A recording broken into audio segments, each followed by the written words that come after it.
Well, welcome back to our Decision 2022 5th Congressional District debate. Once again, we're joined by the candidates for the district, pardon me, Republican Lori Chavez-DeRemer and Democrat Jamie McLeod-Skinner. We've invited each candidate to ask a question of each other, and we begin with you, Jamie McLeod-Skinner. Well, actually, for my question, I'm going to double down on a question that was asked before that my opponent refused to answer. And it was specific to the horrific shooting that we had here in Bend just recently. We have members of our community who lost their lives, and like so many other communities across the country, and even the Clackamas Town Center. So this is a few years ago. So this is something that impacts everyone in CD5 and the threats of it. You talk about mental health, although you oppose mental health funding for mental health care, public funding for mental health care. You have refused to support any gun safety measures, even basic ones, by responsible gun owners, like violent background checks, violent history checks, keeping guns out of the hands of domestic abusers. Can you name a single gun safety measure that you support? So I appreciate the question. My husband was actually in the Clackamas Town Center movie theater when that shooting happened. I was mayor of Happy Valley. Again, another tragic event like we have seen all across this country. And again, I will focus on we cannot lump everybody into the same category. Law-abiding citizens have a right to their Second Amendment rights. We cannot make criminals out of law-abiding citizens. What we have to identify is who shouldn't have a gun if they have criminal behavior. Of course we want to protect domestic abuse. We do not want anybody abused with somebody who has a violent past. That is taken care of. When we're talking about mental health, though, we have to talk about the violence in general. We have identified that there are people who need help. They need complete wraparound services in our community.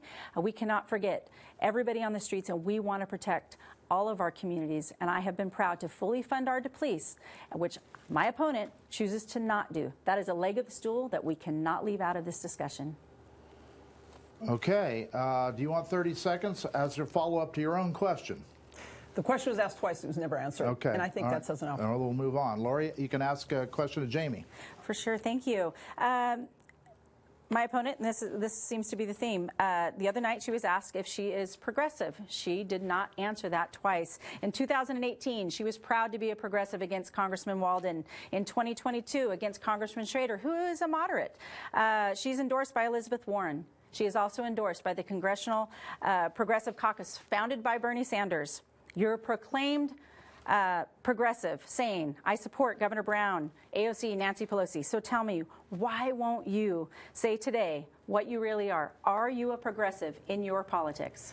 I am proudly supported by Oregonians across the district and across the state. I'm nominated not just by the Democratic Party, by the Independent Party of Oregon, by working families.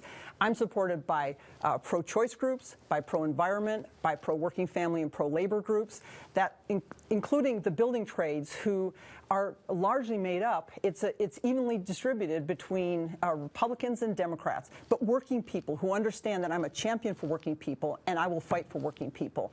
I'm also endorsed by pro-democracy groups. What is disturbing, and I believe in working across the aisle, I believe in compromise, which my opponent has said on the record she does not. I also believe in working together to come up with the best solutions. But what I do not believe are the attacks on our democracy that she has supported. She has supported the January 6th insurrectionists who attacked our Capitol, resulted in the death of several Capitol police officers, and refuses to even denounce QAnon. So this is the extreme between someone who represents Oregonians and someone who is on the extreme fringe. All right, next question. Ladies. Do I have 30 seconds for that? Yes, you may. Yeah, that's just nonsense, and that's an outright lie. It's hypocrisy at its finest. Again, accusing me of not answering the question, and she couldn't answer it herself. So we'll let the voters decide the truth about who my opponent is. She is a progressive. Jamie? I am supported by Republicans, by Democrats, by independents, by folks across the political spectrum. I'm very proud of that. And by the vast majority of working people in this state and labor unions, because it's the folks who are struggling the most right now are working people trying to get back on their feet post-COVID. My opponent is not a touch multimillionaire who has multiple homes, multi-million-dollar homes, including in Arizona. We need someone who's going to fight for Oregonians. That's what I'm committed to doing. That's what I'm about. And I work across the aisle all the time. I believe in compromise. My opponent does not. All right, next question. The student loan forgiveness has been a contentious issue. Where do you stand on the issue, Lori? Well, again, I think this is picking winners and losers. You know, I often think about our trades, and I think about, you know, how important it is for all Americans to have a leg up as far as their education goes. I just toured Central Oregon Community College. I have worked in supporting the trades as well. You know, when somebody chooses not to go to college and they go out in their own business and they buy their equipment, or they're trying to capitalize their business, they don't get a leg up. So the people who didn't go to college, they're going to be strapped with hundreds. I think they looked at it today. It's over $400 billion this will cost Americans. I can tell you this, if this reckless spending by the far extreme left is a problem, we cannot get ahead of the game. Inflation is up at its 40-year high. Gas prices are up. We're going up to $6 a gallon again. Food prices are up, and now we're going to strap more Americans for other people's college degrees. Jamie? We need to invest in our future economy by investing in those who want to work and in our kids. As the proud daughter of a teacher and as the proud granddaughter of a union machinist, I know this includes both the college route and then also the building trades route, both very honorable professions, ways to feed your family and critically important in our communities.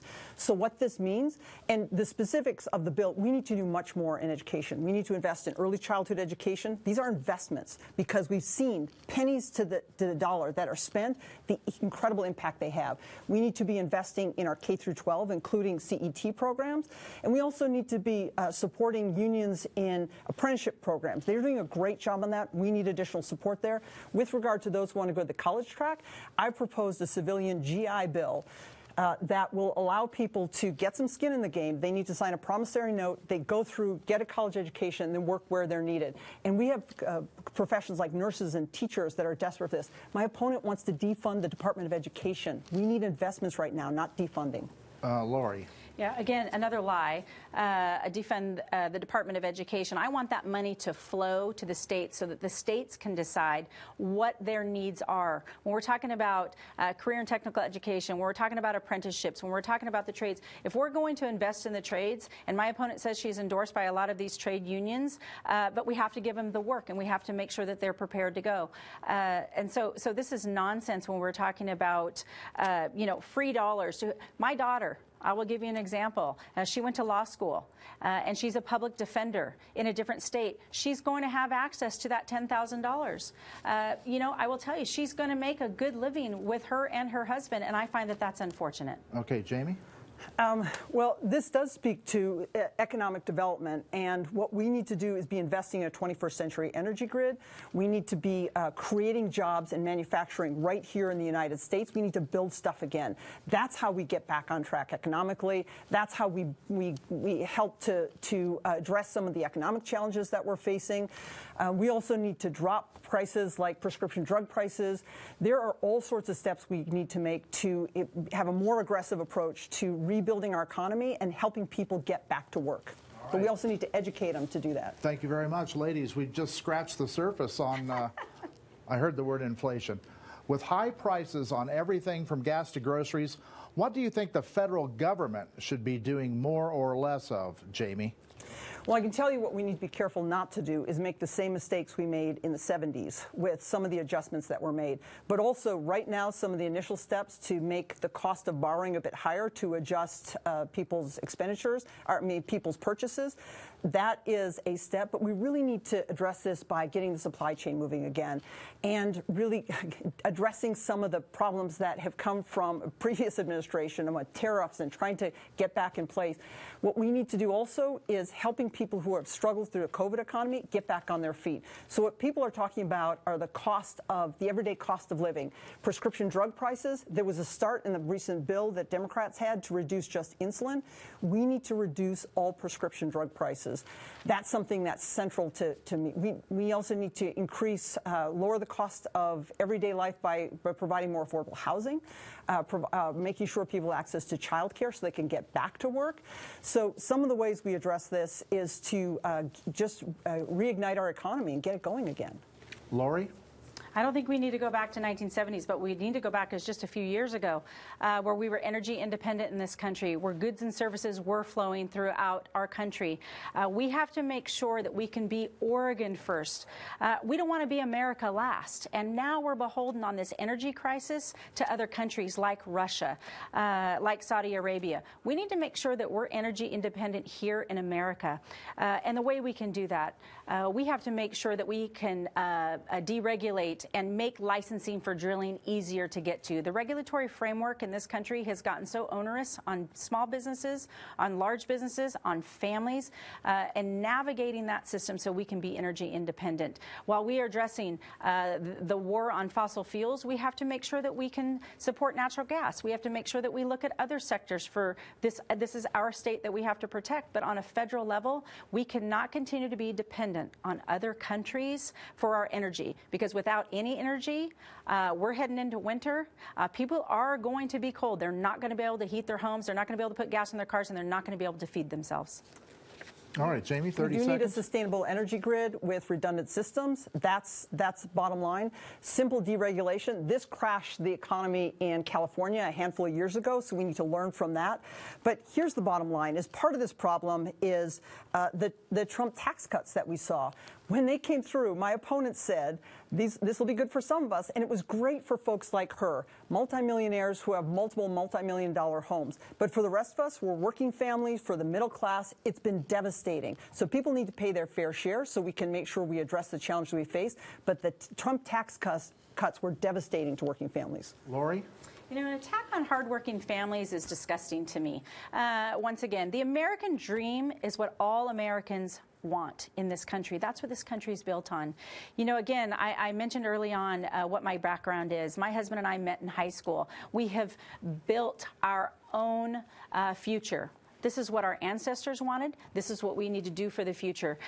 You know, an attack on the American dream is a referendum on all hardworking Americans, and we should never do that as leaders. We're supposed to elevate. Okay, next question. We saw the devastation over the last week, the last 5 days in Florida and then up the East Coast.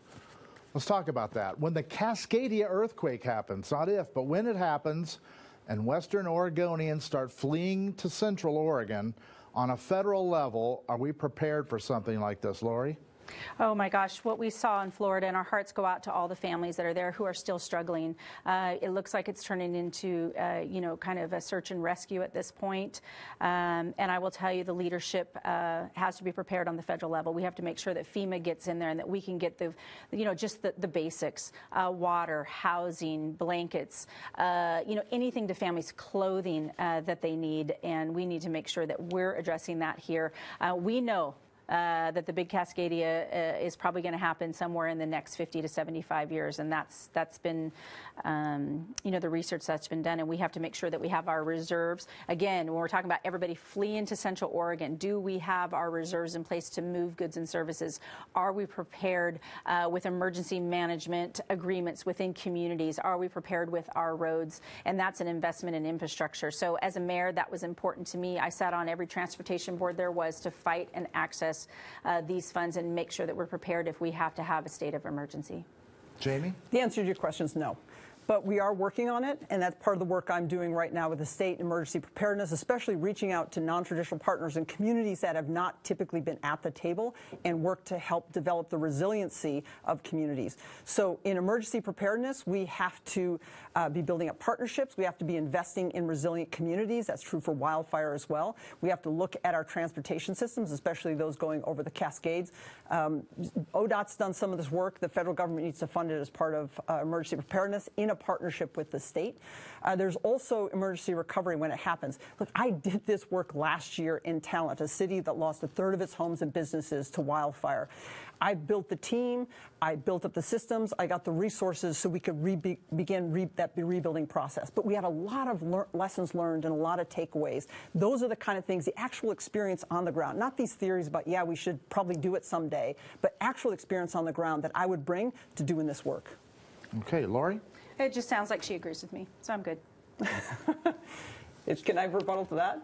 You may, 30 seconds. I don't, because it's not just about theories and about, it's not just about lip service. It's about having the experience on the ground to understand how people are impacted by this, to really, legislation, this came up before in the comment about CDBG funds. You have to understand what the needs are on the ground. I've worked with folks, I was in Santiam Canyon recently and talked to people about wildfire recovery, and that's why I'm endorsed by former council members and former mayors there who are Republican because of my experience and understanding of how to do this work and how to help them get through this kind of crisis. All right, next question now. Many people are tired of party politics. What's a good example of you taking a different stance than your party, or where you believe your party's been too extreme, for instance, Jamie?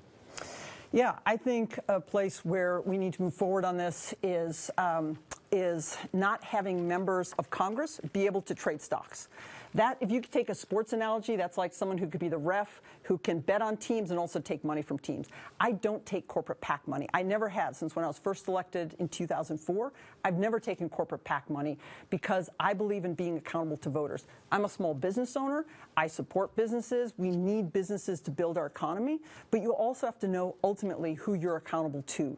And that's a step. The Democrats are now in the majority. They should move forward on that legislation. I was really disappointed that they did not. The other, lowering prescription drug prices. But we've seen so many people who are in the pockets, Republicans and Democrats, who are in the pockets of big pharma. People have been talking about it for years. This was the first time in the recent bill, the Inflation Reduction Act, where it started on one drug. I would work very hard to reduce prescription drug prices for all drugs, have Medicare negotiate those prices. You can make a profit, you can also recover your costs, but you can't price gouge. Okay, Lori? Yeah, one of the things that I always like to address is, what does the Republican Party look like, and who's in it, and what does the tent look like? And again, I will tell you, I am the new face of the Republican Party.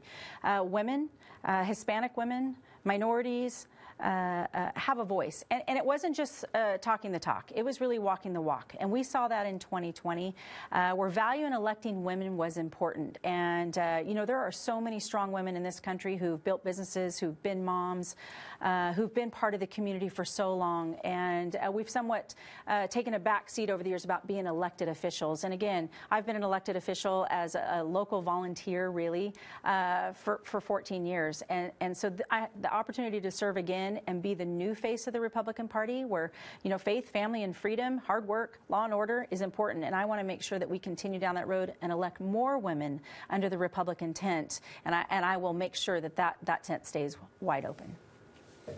Interesting answers. 30 seconds, Jamie.